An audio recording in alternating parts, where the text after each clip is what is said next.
Hi guys, BPD Cut here. I thought I'd do a video on my hospitalisation since I've not really talked about it much outside of with my partner at the moment, and I feel it'd be quite cathartic to really talk about it properly. I've got my laptop down here, so if I look down, I'm just looking at that. How this video is going to be straight, I'm going to go through my day. So I was admitted on a Monday. I was referred by my ABT team. They initially said that home treatment would be a good idea because I wanted to, quite seriously injure myself and other people. But they eventually decided that putting me in a hospital would be the best thing for my safety because of the severity of my psychosis at the time. They were understanding. They took me there by a car. One of the women from the ABT place was in the car with me. I didn't know. I knew I was going to the hospital, but I didn't know where the hospital was. I'd never been there before. I've never had a need to go there before. So it was quite disorientating. It was winter. So when I arrived at 5 o'clock, everything was dark. I didn't know any landmarks. I had no idea where I was. The whole thing was quite traumatic to begin with. And it remained that way for the whole first day, really, because I went in, I couldn't see a doctor despite being told I would. I was in about 5 p.m, 5:30, so there was dinner. I eventually ate dinner after crying my eyes out for the entire ride there and the entire first half an hour of being in the ward. It was a triage ward, which means nobody is there permanently. They get moved on to other places, other wards, or they get released. I was one of the people that got released at the end of the week. The first day was hell. I'm not gonna sugarcoat it. I cried. I still cry thinking about it because it was terrifying. I didn't know what I was supposed to do. Nobody else knew what I was supposed to be doing there. Apparently, as I turned up, they hadn't even known I was coming, which was, it's one of those things. After settling in and sorting myself out and getting my stuff back the next day, I was all right. But the first day, it was just terrifying. But the nurses were so kind. They helped so much. There was a male nurse. He just spoke to me like I was normal, and that meant the world because I felt like I was a freak. I can't lie, and I felt like I was just lying to myself. I was lying to everyone around me because I didn't think I was serious enough, but I was. They had luckily had a bed for me, and they wrote my name on the door and everything. I was on 15-minute checks for the entire first 3 days. The last night, they still checked me 15 minutes, but they no longer had to make sure my location. I wasn't allowed out, because I was dangerous to myself and other people, which is fair enough. They have to keep me safe. None of this is blaming them. This is all my kind of deal. On Tuesday, I've got my laptop down here. On Tuesday, I finally saw the doctor. They didn't give me any sort of diagnosis on the spot there. They just let me talk, and he was really kind. He was very understanding when I got upset. I always cry when I'm in assessments. Like, there's no way around it. I just tear up. But he was really kind. He was really patient. He didn't have any kind of opinion almost on what was wrong with me. He did ask me a few questions about my OCD, like how were you diagnosed, what symptoms did you have, and I explained to him my symptoms and what happened, and he was like, yeah, okay. My bag was finally given back in the evening of Tuesday. Like, they were just too busy to have checked it, and I just wanted bits and pieces. I had no clothes with me. I had nothing,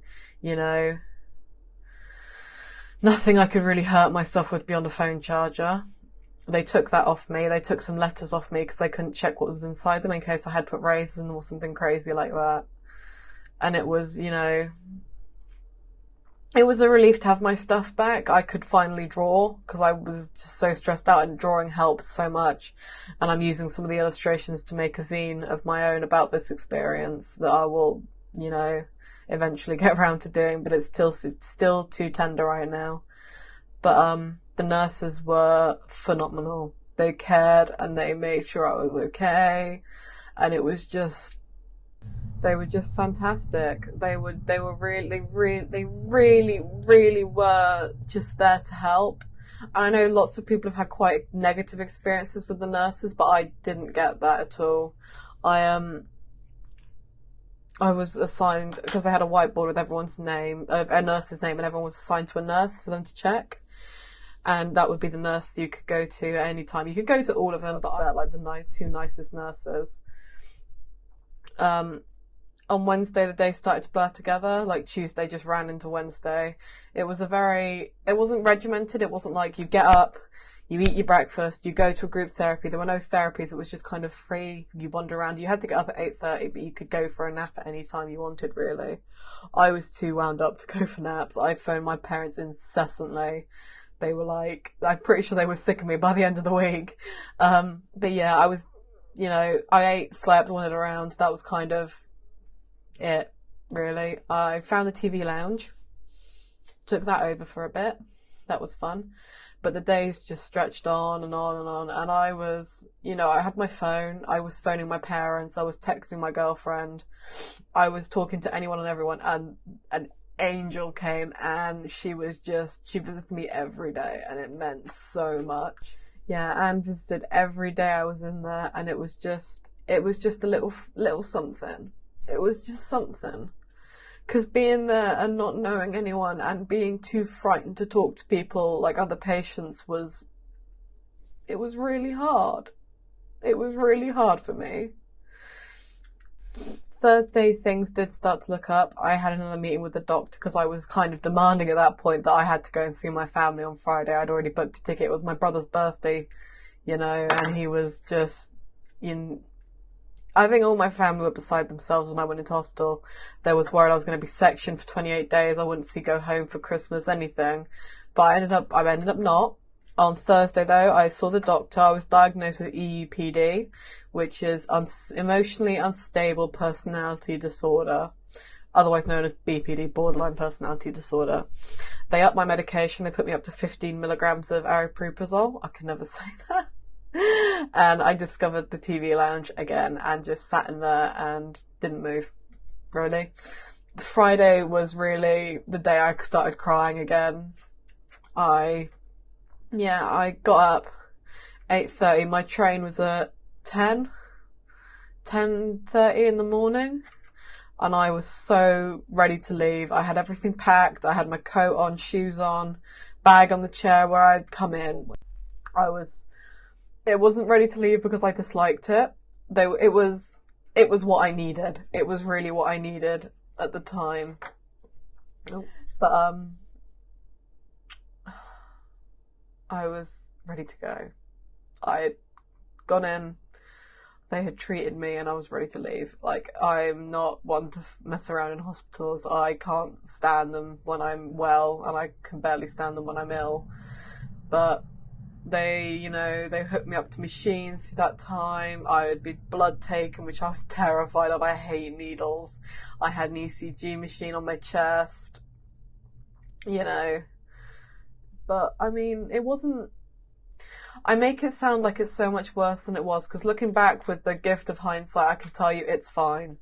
Going into hospital for mental health is nothing to be worried about and nothing to be ashamed of.